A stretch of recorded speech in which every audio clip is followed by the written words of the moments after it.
Bueno, ya tenemos al aire a la doctora María José Lubertino, una candidata a ser la Defensora Nacional del Pueblo. ¿Quién es esta señora, esta compañera? Profesionalmente es abogada, docente y activista de los derechos humanos y de las mujeres. Ex diputada nacional, ex titular del INAD, del Instituto Nacional contra la Discriminación, la Xenofobia y el Racismo, cerrado por este presidente, este gobierno, por decir así. Está especializada en igualdad de género, diversidad, accesibilidad y participación ciudadana. En la actualidad es candidata a Defensora del Pueblo de la Nación. ¿Cómo es su estilo? Es una persona directa, combativa, pero también no se queda en un lenguaje académico, sino tiene un lenguaje claro, accesible para cualquiera de nosotros, y está enfocada en los derechos y la transparencia institucional.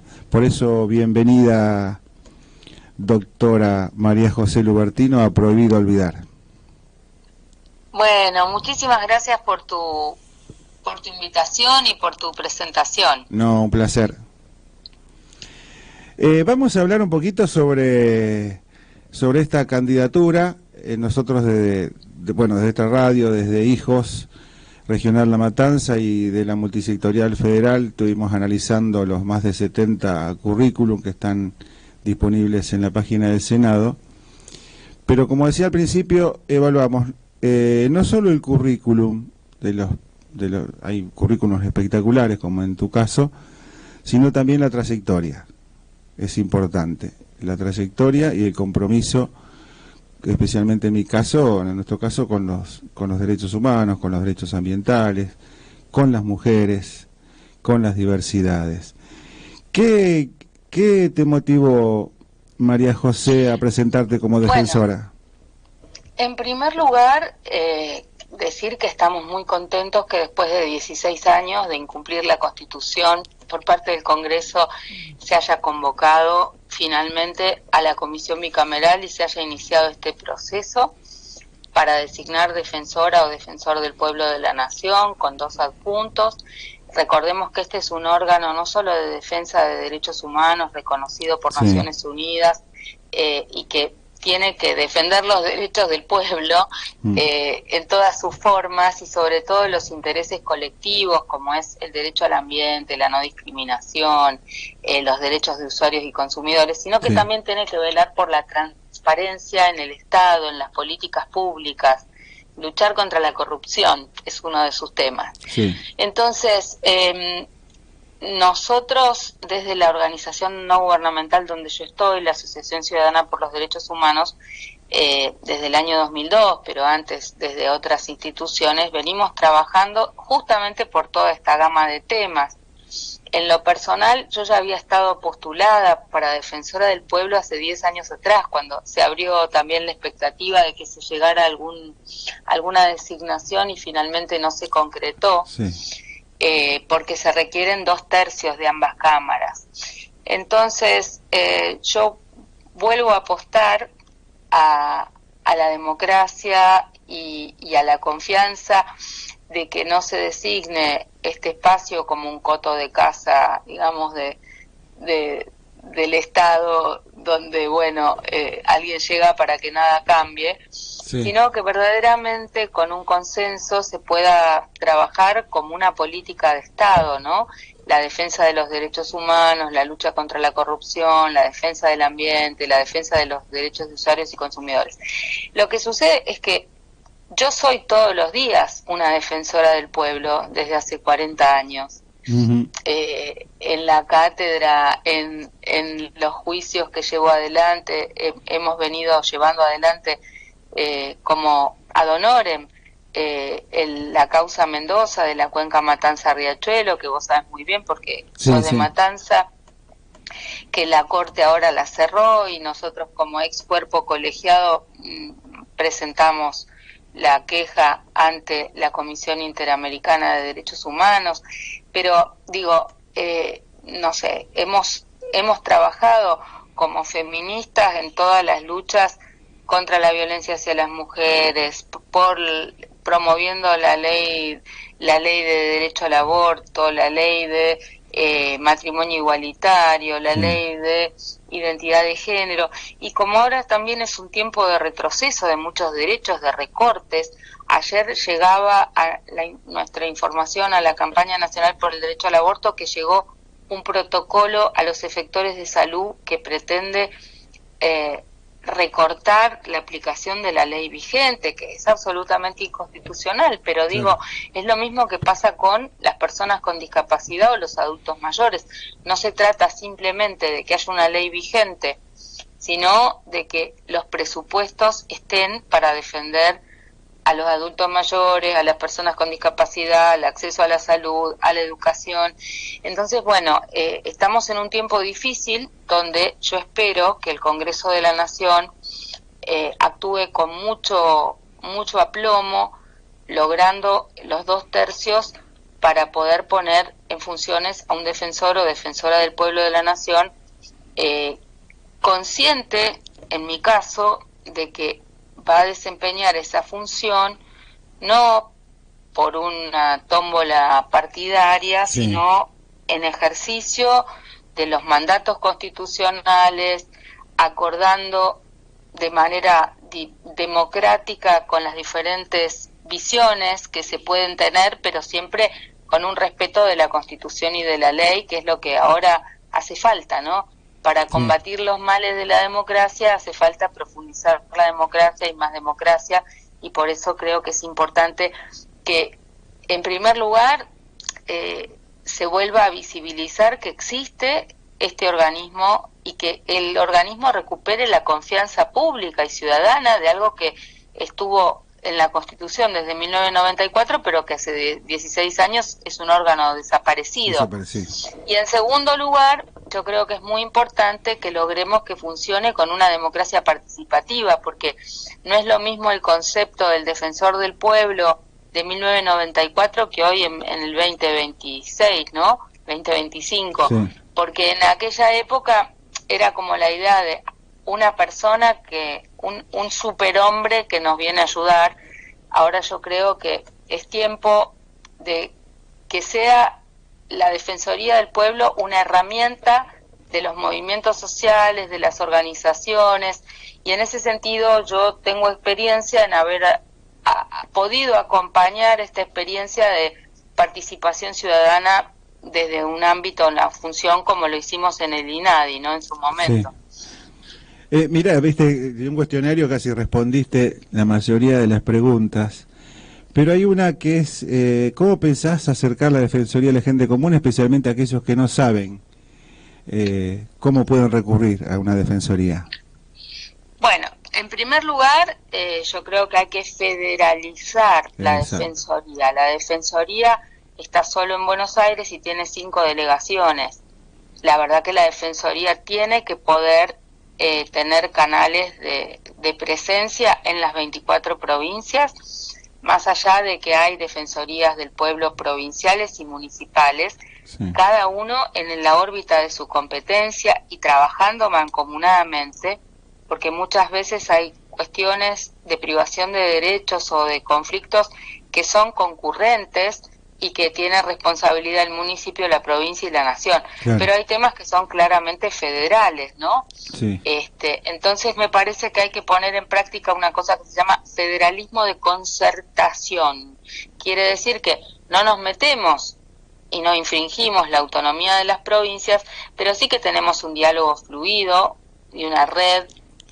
Hay una asociación de defensores del pueblo de todo el país, y me parece que es importante tomar en cuenta esta posición y sobre todo ver de abrir delegaciones en otras provincias, sobre todo hacer más públicos los canales por los cuales la gente puede llamar por teléfono y hacer indicadores que permitan medir la eficiencia de la agilidad en la respuesta, ¿no?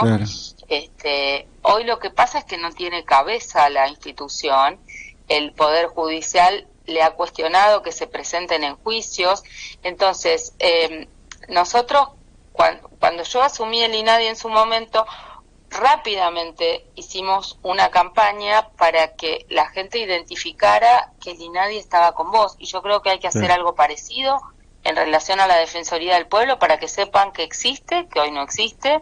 Hoy existe formalmente y tiene un equipo que hace lo que puede sin tener conducción política. Y presupuesto pero sobre también, todo, ¿no?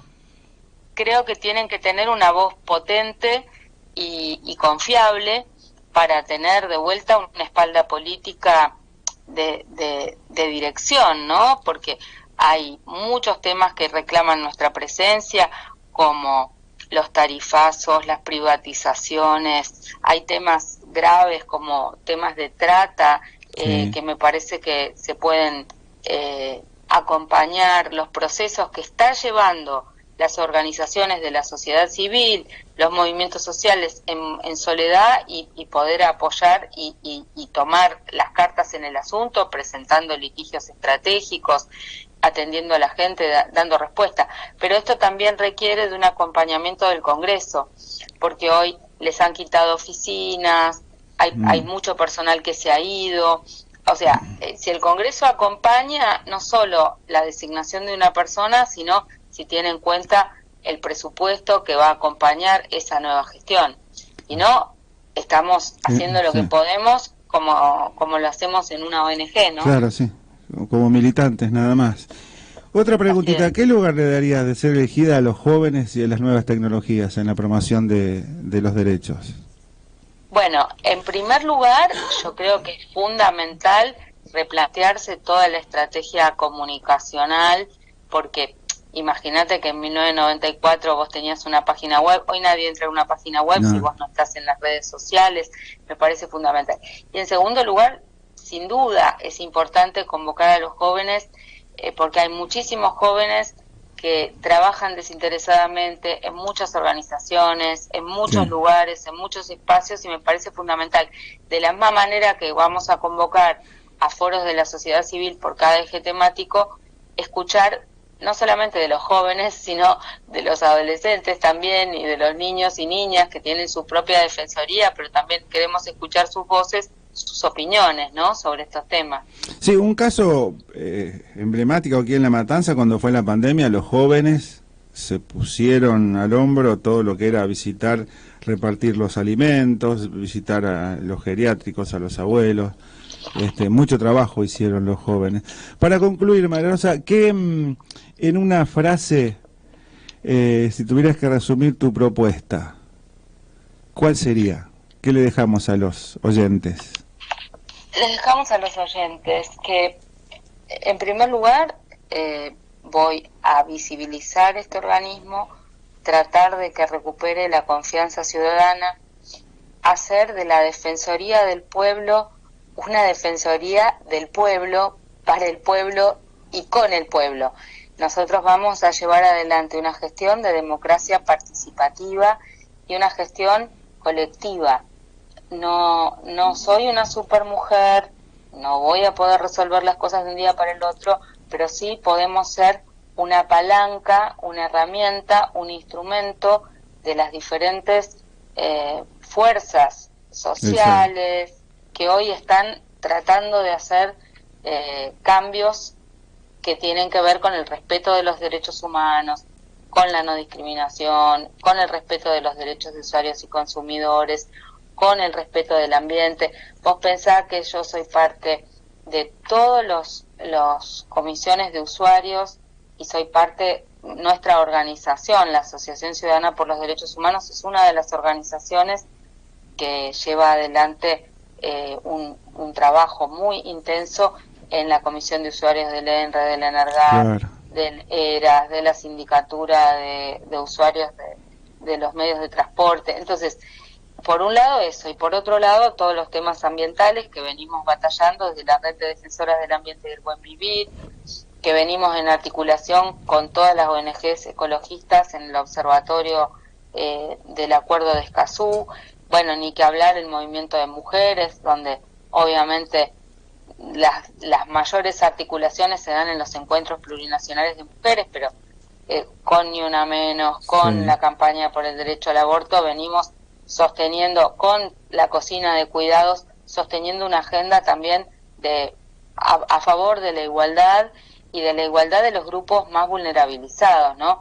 Nuestra prioridad va a estar puesta en las personas con discapacidad, los adultos y adultas mayores, por supuesto las mujeres que muchas veces están en situaciones de pobreza o exclusión y son madres de familia, son cabezas de hogar, las personas viviendo con VIH, indígenas, afrodescendientes, migrantes, todo lo que venimos haciendo en estos 40 años de trabajo que hemos hecho desde el INADI y como sociedad civil, y que hemos empujado, estuviéramos en una función pública o no, en todas esas direcciones. Así que eso es lo que creo que vamos a sostener y sobre todo a potenciar todo lo que hacemos y hacen otros grupos como sociedad civil en la lucha contra la corrupción, por la transparencia, para que las políticas públicas y el gasto en las políticas públicas beneficie al pueblo, Claro. que esa es la función de una defensoría del pueblo.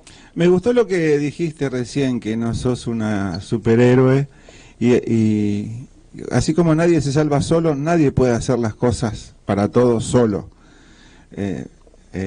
Vas a necesitar, y de hecho, como decís, el acompañamiento de la población, de las organizaciones, de los sindicatos, para defender sus fuentes de trabajo y un montón de otras cosas. Yo tengo un saludo para vos de acá, de una compañera de hijos, que es la doctora Delfina Patiño, que es hija también de desaparecido, tiene los papás desaparecidos, y me mandó el otro día, cuando estaba la charla, aguante la Lubertino. Así que acá ya tenés algunos que van a avalar. Bueno, recordémosle a la gente que agradeceríamos hagan llegar sus apoyos o adhesiones. Sí. Se pueden mandar por mail a defensoría con minúscula y sin acento, defensoría@senado.gov.ar.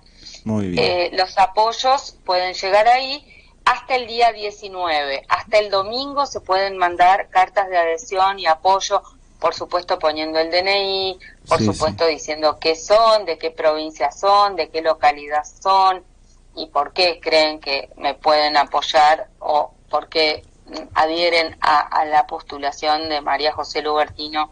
Con una fundamentación, si se puede. Sí, bueno, por supuesto que sería lo ideal, de lo que sepan o conozcan, ¿no? En las redes sociales mías hay algunos detalles y está publicado mi currículum tanto en la página web del Senado como una síntesis del currículum, la puse en Twitter, en Facebook, en Instagram, en todos lados. Perfecto. Muchísimas gracias, doctora María Rosa Lubertino, por tu intervención en este programa, y bueno, vamos a seguir hablando a medida que vayan sucediendo las cosas. Muchísimas gracias por tu llamado. Muchas gracias. Por favor, un abrazo. Gracias.